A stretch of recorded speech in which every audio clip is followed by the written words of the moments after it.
So how does a band go from the underground punk scene to being like a national treasure, only to just fall apart right at the top of their game? And maybe even crazier, how do they come back from that, stronger than they were before? Well, today, we're getting into the whole wild story of Alexisonfire. So how do you even begin to describe a sound that's both, totally brutal but also beautiful at the same time? Well, the band themselves actually nailed it with this one. I mean, this quote, it isn't just describing their music, it pretty much is their music. It's this raw melodic fight right at the core of everything they do. And honestly, it's the key to understanding what made them so special right from the get-go. And that tension, that whole knife fight idea, that's really the heart of the entire genre they helped define, post-hardcore. See, it's not just random noise, it's this incredible push and pull.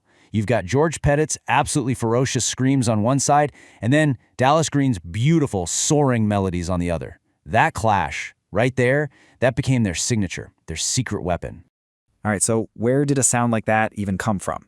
Well, like a lot of great stories, this one starts with the end of a few others. Let's get into how this whole thing kicked off. The way this band started is it's almost like something out of a movie. Picture it, St. Catharines, Ontario, 2001. The whole local music scene basically just implodes.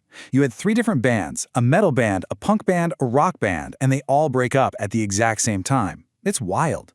But from that wreckage, you get these guys from each band finding each other and deciding to make something completely new. It was kind of like a local supergroup, born from what seemed like total failure. And let me tell you, that new sound, it didn't just catch on, it caught fire. We're not talking about a slow climb here. This was a straight-up explosion, all fueled by pure word of mouth and a live show that was just relentless. I mean, the timeline is just staggering. Seriously, in only 4 years, they went from a debut album that was just spreading by word of mouth to their third album, Crisis, debuting at #1 in the whole country. And in between all that, they managed to snag a Juno, bring in the absolute powerhouse Jordan Hastings on drums, and go platinum. This wasn't a climb. This was a rocket ship. And this picture right here just captures that raw energy that kicked it all off. This is them totally in their element in a packed, sweaty club in their hometown. You can almost feel it, right?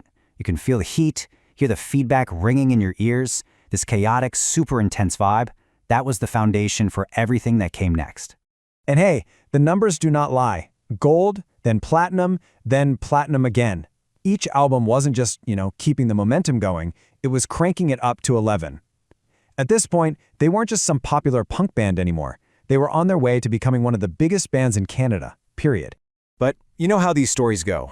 That kind of insane, rapid success, that level of pressure, it almost never comes from free. And the higher they climbed, the more you could start to see the cracks forming in the foundation.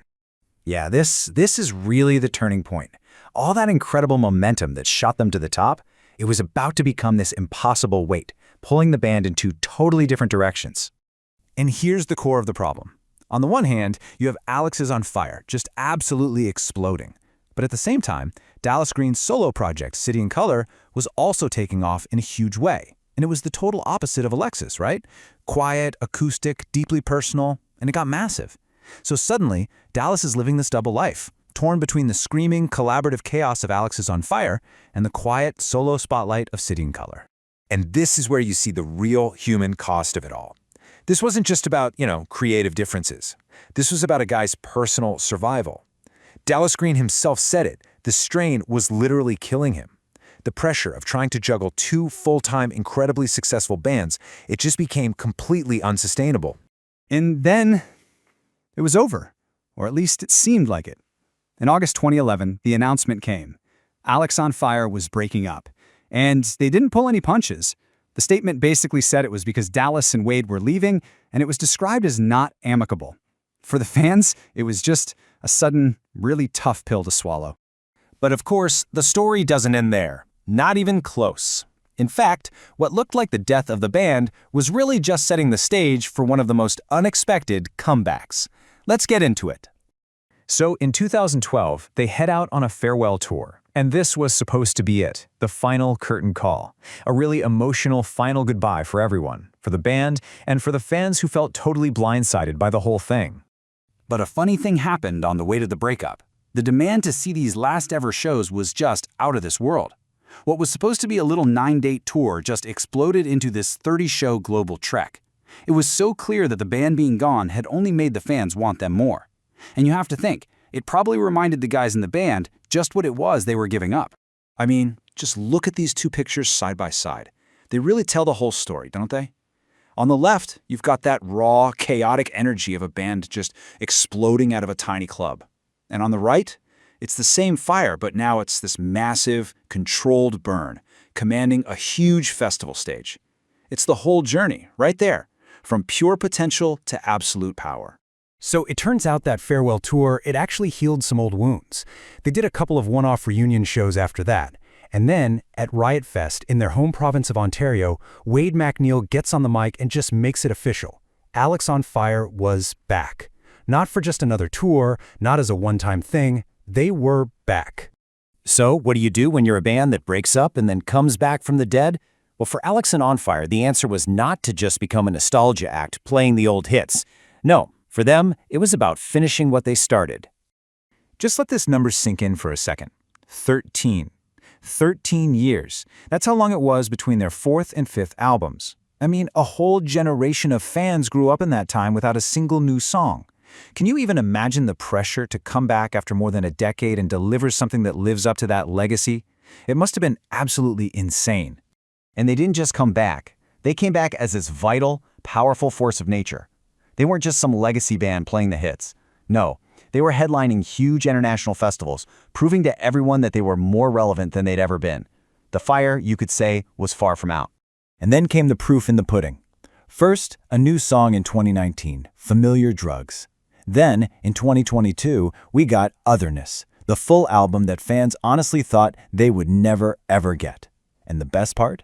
The story comes completely full circle when that comeback album wins them another Juno for Rock Album of the Year. I mean, talk about the ultimate validation. So when you look back at it all, what's their legacy? I think this quote from Kyle Bishop really just nails it. They weren't just a successful band. They were a game-changing band. They literally kicked down the doors for so many other heavier, more aggressive bands to get noticed in Canada. They're the ones who made it okay to hear screaming on mainstream radio. And that really leaves us with one final thought, doesn't it? What really defines a band's legacy? Is it just the albums they release, or the influence they have? Or is it something more? Is it the ability to literally walk through fire, to break apart, and then somehow find your way back to each other, not just to play the old songs, but to actually build something new? When you look at Alexisonfire, it feels like the answer is, yeah, it's all of the above.